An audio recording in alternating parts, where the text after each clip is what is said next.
Salut à tous. C'est bon mon écran, ouais, je pense que c'est bon.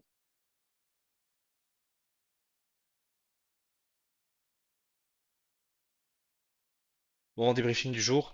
En vrai, ça a assez bien respecté l'analyse donnée en briefing, hein.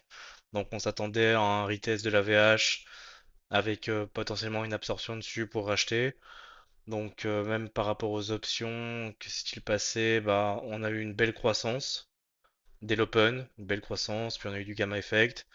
On a juste retest le POC composite là avec une absorption des acheteurs. On a eu un décrochage des calls à 41. 41 ici, là, on a eu un beau décrochage des calls. On voit que ça tape la VH, ça absorbe fort dessus. Puis il y a tout qui repart à la hausse. Et bah en fait, il y avait juste à suivre le national, hein. On était en gamma effect partout. Je vais pas dire toute la session, mais une bonne partie de la session. Là, c'est un peu rangé, hein, jusque 16h20. On a une demi-heure là, sur le Nasdaq, c'était entre guillemets en range. Mais on avait tout qui était en croissance. Bon, et avec l'order flow, ouais, on avait un peu d'acheteurs absorbés sur les hauts là, donc il y a moyen de faire un peu de contrariant à ces niveaux. Et puis on voit qu'à partir de 16h20, on a tout qui repart fort à la hausse. On n'arrive même pas à venir tester la VWAP cash.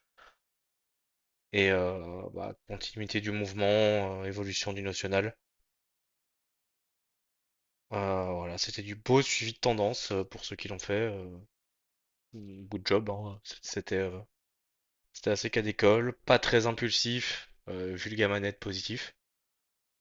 Comme on s'attend en gamma net au final. Voilà, c'est à peu près tout. On peut se rejoindre vite fait dans l'open room.